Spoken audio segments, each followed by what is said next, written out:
Please listen carefully. Hello, universe. Welcome to the Optimist Daily Update. I'm Summers McKay. And I'm Kristy Jansen, and we are part of the team behind the Optimist Daily, making solutions the news. We bring you reader-funded solutions news every day in order to change the tenor of news media, social media, and the direction of your day to help us all get focused on solutions. 7 days a week, we publish positive news stories written by award-winning journalists and delivered online to your inbox and through our social channels. And also, we are sharing these solutions in a commute-worthy, walk-worthy, home office-worthy, watch the deer who was just born in your backyard-worthy podcast. Today is Thursday, May 26th, 2022.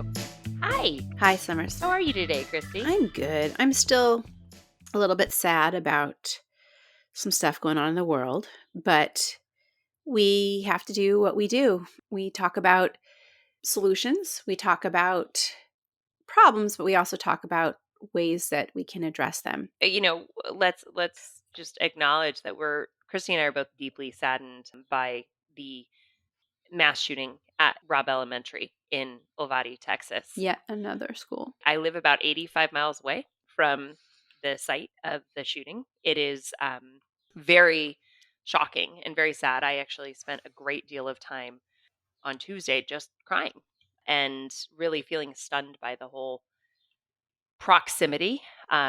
Certainly, I've been close before. I lived actually very close to Columbine. That is where I grew up. It seems that it has been a long run, and these things aren't changing in a positive way. But Kristy, you actually pointed out that there was a really, really thoughtful tweet from someone that we both enjoy following. Adam Grant.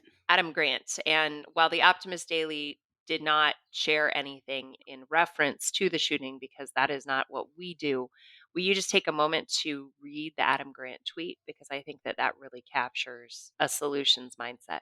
Sure. Okay, so Adam Grant on his Instagram today, he writes that on principles of gun safety, Americans are united. 81% support universal background checks. 87% want to ban gun purchases by those with mental illness. 80% reject concealed carry without a permit. Our descendants will be appalled that we didn't do more to prevent violence. And he says he's heartbroken by tragedies in Buffalo and now Uvalde. And the data for this comes from Pew. I just feel like it is a tragedy that we have the situation that we have in this country. It shows that there's a lot of pain in a lot of people. And it's coming out in the increases in gun violence in all different areas. These kinds of mass shootings are terrible, but there's lots of other shootings which are also have gone up in the last year. Mm-hmm. And America is on the very far outlier in terms of gun violence and gun death compared to other countries of our economic strength. Right. So there is something about our gun culture which is not working, not to alienate people who love guns and like shooting, but I do think there's something wrong with our policies, personally.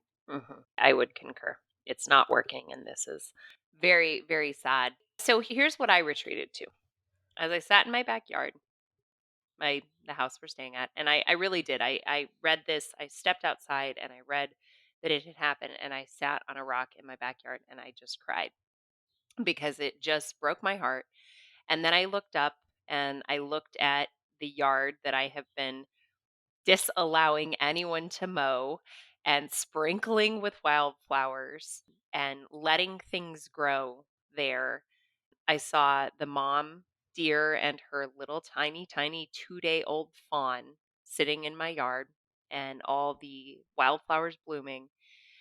And that's where I found some solace. And that's where I found some peace, was knowing that there is still beauty on this earth and there is still beauty in nature, that we can find solutions. But for me, what I needed in order to be able to then go and pick my daughter up from school and then subsequently drop her off the next 2 days at school, my tiny little person, was being able to be outdoors and be spacious and know that the world is still beautiful, even though it is very, very dark. Which is why we have to keep doing what we're doing, Summers, because our whole point is to focus on offer people another perspective on things that are happening in the world that get drowned out by the Mhm. horrific headlines Right. when they happen. Right. Even when there isn't anything particularly horrific, there's always something around the world that you can find that reminds us Mhm. that we should be scared and we should be angry. Yeah. This recent one hit very close to you where you actually live. It's very much in the news among all of us in Mhm. the United States and probably in other places too, but there's always something terrible going on. There's also always something good going on. Exactly. And that's what we do. Well, yeah. So something good that is going on is that there is new research from the Abdul Latif Jameel Poverty Action Lab, which is a global research center based at MIT. Also known as JPAL. It shows a wide-ranging benefits of summer youth employment programs. My headline reads, "Summer jobs do way more than just keeping kids busy." Every parent knows they do not want to see their kids spending the entire summer in front of a screen. Everyone can certainly benefit from some time off, but too much free time can actually be a detriment, especially to youth and teens between the ages of 14 and 24. Youth have formative experiences which truly affect the rest of their lives, and it is important, especially for youth from lower income backgrounds, to stay busy during the summer. I know busy is one of Kristy and my least favorite words, but we'll say productive and engaged during the summer. So, in the last 10 years, state and federal policymakers have focused more on using SYEP, which is Summer Youth Employment Programs, to improve systemic unemployment rates. SYEPs are generally municipal programs that give youth, mainly from lower income backgrounds, paid part time work during the summer. Findings have shown that these youth who are participating in these programs gain valuable professional skills, training, building their resumes, and help establish professional connections and mentorships. But more importantly, they have longer lasting overall improvement in youth's lives. They found from 13 studies looking at four American cities, Boston, New York, Chicago, and Philadelphia, that SYEP graduates or program participants increased their earnings and employment or involved youth, many of whom are from lower income backgrounds and identify as Black or Hispanic. It had a long trailing positive effect in their employability and their income. Researchers found that the effect of SYEPs lowered arrest, conviction, and incarceration rates and had a lasting effect up to a year afterward. These findings from JPAL create a clear evidence based framework that policymakers across the country can draw upon to improve and expand summer youth employment programs that could in turn greatly help U.S. youths not only during the summer, but for the rest of their lives. One of the things that's interesting about this is that there's also evidence based on these studies that participating in these kinds of programs show evidence and improvement in social and emotional skills, in academic and career ambitions, as well as work habits and cooperation. So it's not just Mhm. employability and keeping them out of Yeah. trouble, it also builds those softer skills that we need to be successful in society, whether you're going to work or going to school or just dealing with your community or your families even. Certainly, as we all stare down summer. As a parent, you can get a lot of pushback from your children when summer jobs become a focus. But I think this will remind us all that regardless of where your child is financially, it's important that they are gaining those social, emotional, academic, and career ambitions through a summer employment. So I know what I'm doing this summer is I am offering a lot of cat care, dog walking available to all the 7th and 8th graders in my neighborhood. I'm hiring them simply to lighten my load, but also because I want these kids to all have the opportunity to have a job, right? And so if you can hire someone who's young and in your neighborhood to do something for you, hire a local kid to do your gardening, hire a local kid to help clean out your closet, hire people Mhm. if you can, if you're in the position. Not only should parents be putting their kids in employment, but those of us who can hire them to do something, think about jobs you could hire them to do. And I think actually this it's also great to have chores in your homes. Mhm. I mean, I was I learned how to do a lot of things before I Oh, yeah. was a grown up. Yeah. And by the time I was 14, I was basically running the show in terms of provisioning for the boat. Yeah. And When I first joined my family and we had preteens at that point, my chore chart got voted down and was summarily rejected by everyone. But with Brennan, nobody has a choice and she already has her chores. no, that's great. And why? Well, one of the reasons, and goes to my story. Turns out that watching a lot of TV, it's not that great for you on many levels, Mhm. including your heart. Somewhat ironic based on the weekend you just had, but yes. Somewhat ironic because I was like in bed all weekend and all of Monday as well because I was not feeling well. And I did binge watch. And in the last 2 years, I've done so much binge watching. I've gotten into terrible habits. Mhm. This article is making me rethink some of those things. The headline reads that keeping TV to less than an hour a day greatly reduces the risk of heart disease. Now, I don't know if that's going to be possible for many of us, especially in the era of streaming content galore, where you're just being always offered new series and it doesn't even pause. You don't even have to press a button to get to the next episode in some show that you happen to be watching. While I was sick, I got into watching a show called The Good Doctor. I'm a sucker for these medical dramas, I have to admit. Mhm. And there's no shortage of good things to watch. But is it really such a great thing? Yeah. Besides spending too much time inside and then not exercising or relating to your family members, TV can have other negative health consequences, according to new research, which shows that reducing our daily streaming dose could actually lead to significantly lower risks of coronary heart disease. Coronary heart disease is the buildup of fats in the coronary arteries, which narrows them over time and reduces the blood supply to the heart. But new research is suggesting that 11% of cases of coronary heart disease could be prevented if you happen to be a person who somehow magically avoids watching TV for more than an hour a day.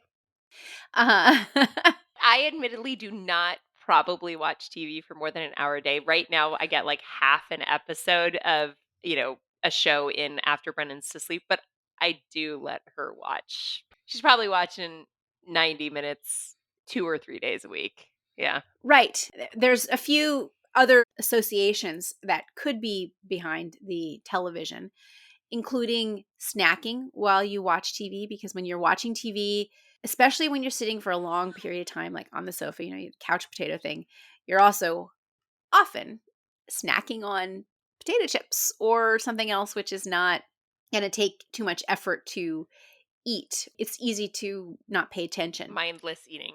Yeah. Yeah. There's also a link that they've found between excessive watching time and adverse levels of glucose and cholesterol in the body, which is linked to diabetes and other cardiovascular problems. And those also lead to higher risk of heart disease. So I don't know all of the reasons behind it, but there is a very strong correlation because in this massive study with 373,000 people who are white British people between the ages of 40 and 69 who are part of a UK biobank study. In the beginning, none of them had heart disease or had suffered a stroke, according to the study. But 9,185 of them would later develop it. And so, after factoring in body mass index, age, sex, smoking, diet, amount of physical activity, and level of deprivation, the team found that the more TV participants watched, the greater their chance of developing heart disease. So, there was a real strong correlation, and those who watched less than an hour of TV were 16% less likely to develop coronary heart disease than those who watched 4 or more hours a day. Those who watched 2 to 3 hours a day had a 6% less chance. So the trend held across all ages, even considering genetic risk of the disease. So just keep that in mind as you are trying to get out of the COVID-induced binge watching habits that I know I've picked up and now I'm trying to put down. Mhm. Mhm. Aside from benefiting physical and mental health by being outdoors or even just relating to other people, I think you can help your heart by minimizing television intake and doing something different. Yeah. Doing something different. Go outside, plant some wildflowers, walk around. Talk to your partner and, smile and laugh and play a board game. I don't know. I think that's an alternative. Actually, I guess I'm probably at like Candyland age, Yeah. approximating, Yeah. maybe. I don't Candyland know. is really fun. You can do Hungry Yeah. Hippo is really fun for little kids. She's 2.5 now, right? Just knocking on the door at 3. She'll be 3 in 2 months. Yeah, so there's lots of Amazing. great games you can do with little ones. So instead of watching Frozen for the 7,487th time, play Hungry Hippo. I will try. Or get into playing with Frozen characters. Oh, we do that. We do that while watching Frozen. Candyland is a great board to use Frozen characters with. This is what I did with my little 3-year-old nephew who's now just turned 4. You take the little Frozen characters and you have them go on walks through Candyland. Yeah. And there's all these different things they have to overcome, and they get stuck in the bog and they step on the candy, and it's great. It's a great thing to do with your 3-year-old. I recommend it highly. I will take you up on that, Kristy. I think I might need to import you into Austin for a little bit so you can come play Candyland Frozen with Brennan. Okay. I love it. All right. So other amazing headlines today: the bountiful benefits of photography. This AI could be a game changer for patients with lung problems. The health benefits and uses of amaranth, an ancient Mesoamerican grain, and scientists discover prehistoric dolphin species in landlocked Switzerland. What else, Kristy? Well, there's a second dolphin story, because it turns out dolphins use coral as a skin treatment. Oh, that's kind of curious. Like exfoliating. Yeah. I like it. Check out these postage stamps, which celebrate the Mars mission, or Mars missions. I don't know quite what that's all about. Tips for how to cool your home if you don't have AC, and how to properly treat a sunburn. All these stories and more great information on the Optimist Daily. Thanks everybody for listening to the Optimist Daily Update. We promise to keep sharing positive solution-based stories with ideas on how you can participate in a changing world. And let's keep it good. Let's keep it civil. Let's keep it friendly and full of love.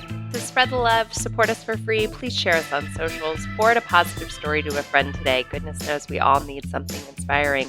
Leave positive reviews for our podcast on Apple, Spotify, or wherever you listen to pods. And if you have a friend who needs an uplifting experience, tell them to listen to an episode of the Optimist Daily Update. We are committed to doing what we do here. You do what you do.